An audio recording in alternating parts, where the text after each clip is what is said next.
السلام عليكم ورحمة الله وبركاته. أهلا بكم حبايبي متابعيني الكرام من مصر جنوب العربية. دمتم ودامت أيامكم بكل الخير والحب والسعادة. بعد بسم الله والصلاة والسلام على رسول الله صلى الله عليه وعلى من والاه. احنا النهارده حبايبي هنتكلم عن مشكلة بتواجه كل مصنع وهي الملح. الملح يا حبايبي لازم نهتم بنسبة الملح اللي احنا بنحطها، لأن نسبة الملح لو زادت في المنتج بيبدأ المنتج يحصل له مشاكل كتيرة. أول مشكلة بتحصل معانا وهي تغبيش المنتج، بتلاقي المنتج لونه مش شفاف، لونه مش صافي.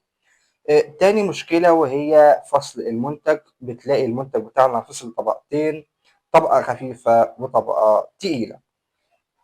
والمشكلة الأخيرة وهي ضعف رغوة المنتج، بتلاقي المنتج بتاعنا رغوته بقت ضعيفة. فالنهارده هقول لكم عن نسب الملح لازم نهتم بيها كويس جدا. لو اشتغلت بنسب الملح دي باذن الله مش هتلاقي ولا مشكله في منتجك. ونسب الملح اللي هنتكلم عنها النهارده، لكل لتر حبايبي هنحط 12 جرام في فصل الشتاء و16 جرام لكل لتر في فصل الصيف.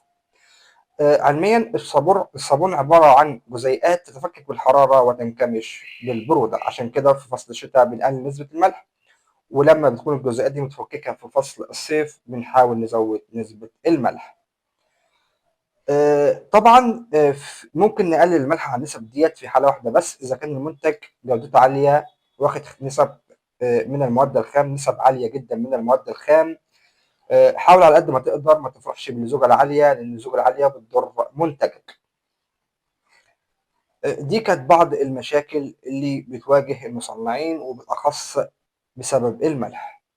شكرا على حسن المتابعة، والسلام عليكم ورحمة الله وبركاته، وإلى اللقاء في فيديوهات قادمة بإذن الله. كان معكم أخوكم أحمد الكوم.